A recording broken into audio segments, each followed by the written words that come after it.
अस्सलाम वालेकुम नाज़रीन, मैं हूं सलवा स्नैन और आप देख रहे हैं सूर्या न्यूज़ HD। आइए नजर डालते हैं आज की अहम खबरों पर।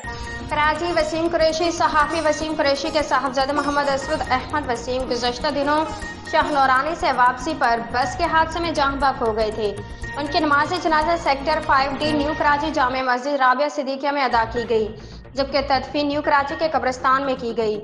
जनाजे में MP अब्दुल वसीम, मौलाना काजी अहमद नौरानी, मलिक शकील कासमी, नवीद लतीफ़, शकील अहमद, मलिक अमान, सलीम, फ़हीम सिद्दीकी, MQM और पीपल्स पार्टी के सीनियर रहनुमा अरकान के अलावा सहाफ़ी हज़रात अब्दुल अहद फारूकी, अरशद अनायत समी, कमर खान, वसीम खान, बशीर हमदर्द, रफ़ीक लोधी, इफ्तिखार, आरिफ खान, अबैद खान, अब्दुल लतीफ़, हमजा इकबाल अहमद फनकारों में सलीम आफरीदी, उमर हनीफ असलम, पिया नासिर फनकार, अरशद नवाब, शाहिद खोरी, अब्दुल वहीद, जुबैर शकूर मुनव्वर, किशोर खालिद बबलू, गलगाड़ चांडिया, मंसूर बरोही के अलावा बड़ी तादाद में लोगों ने जनाजे में शिरकत की। आज के लिए इतना ही। मज़ीद खबरों और अपडेट्स के लिए देखते रहिए सूर्या न्यूज़ HD।